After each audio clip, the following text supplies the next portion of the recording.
Pemilihan umum atau pemilu merupakan salah satu indikator atau tolak ukur dari demokrasi. Keterbukaan dan kebebasan dalam pemilihan umum mencerminkan partisipasi masyarakat dalam kehidupan berbangsa dan bernegara. Salah satu sistem dalam pemilihan umum adalah sistem proporsional. Sistem proporsional adalah sistem di mana satu daerah pemilihan memilih beberapa wakil. Dalam sistem proporsional, ada kemungkinan penggabungan partai atau koalisi untuk memperoleh kursi. Sistem proporsional disebut juga sistem perwakilan berimbang atau multi-member constituency. Terdapat dua jenis sistem di dalam sistem proporsional, yaitu sistem proporsional terbuka dan sistem proporsional tertutup. Sistem proporsional terbuka adalah sistem pemilu di mana pemilih memilih langsung wakil-wakil legislatifnya.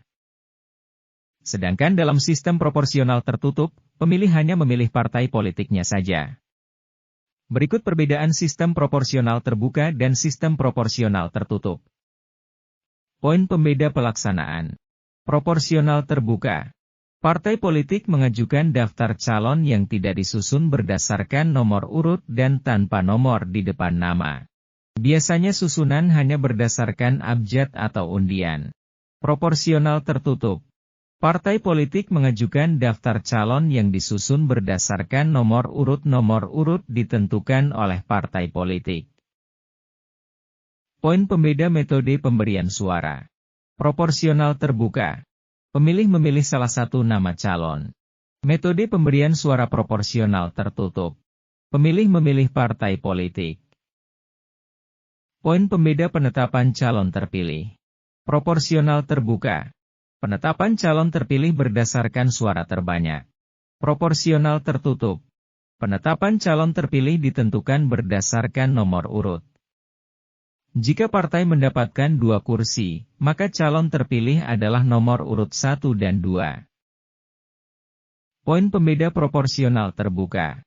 Derajat keterwakilan memiliki derajat keterwakilan yang tinggi karena pemilih bebas memilih wakilnya yang akan duduk di legislatif secara langsung, sehingga pemilih dapat terus mengontrol orang yang dipilihnya. Proporsional tertutup. Kurang demokratis karena rakyat tidak bisa memilih langsung wakil-wakilnya yang akan duduk di legislatif. Pilihan partai politik belum tentu pilihan pemilih. Poin pembeda tingkat kesetaraan calon. Proporsional terbuka. Memungkinkan hadirnya kader yang tumbuh dan besar dari bawah dan menang karena adanya dukungan massa. Proporsional tertutup. Didominasi kader yang mengakar ke atas karena kedekatannya dengan elit parpol, bukan karena dukungan massa. Poin pembeda jumlah kursi dan daftar kandidat. Proporsional terbuka. Partai memperoleh kursi yang sebanding dengan suara yang diperoleh. Proporsional tertutup. Setiap partai menyajikan daftar kandidat dengan jumlah yang lebih dibandingkan jumlah kursi yang dialokasikan untuk satu daerah pemilihan atau dapil. Poin pembeda kelebihan. Proporsional terbuka.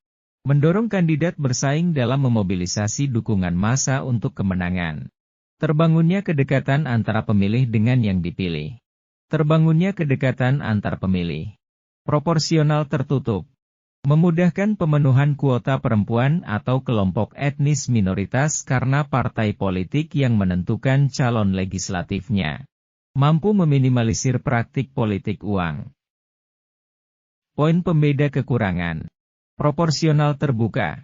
Peluang terjadinya politik uang sangat tinggi. Negara harus menyediakan anggaran sangat besar. Rumitnya perhitungan suara. Sulitnya menegakkan kuota gender dan etnis. Proporsional tertutup. Pemilih tidak punya peran dalam menentukan siapa wakil dari partai mereka. Tidak responsif terhadap perubahan yang cukup pesat. Menjauhkan hubungan antara pemilih dan wakil rakyat pasca pemilu. Poin pembeda negara yang menerapkan. Proporsional terbuka. Austria, Belanda, Belgia, Brazil, dan lain-lain. Proporsional tertutup. Afrika Selatan, Argentina, Israel, Bulgaria, Ekuador, dan lain-lain. Poin pembeda penerapan di Indonesia. Proporsional terbuka.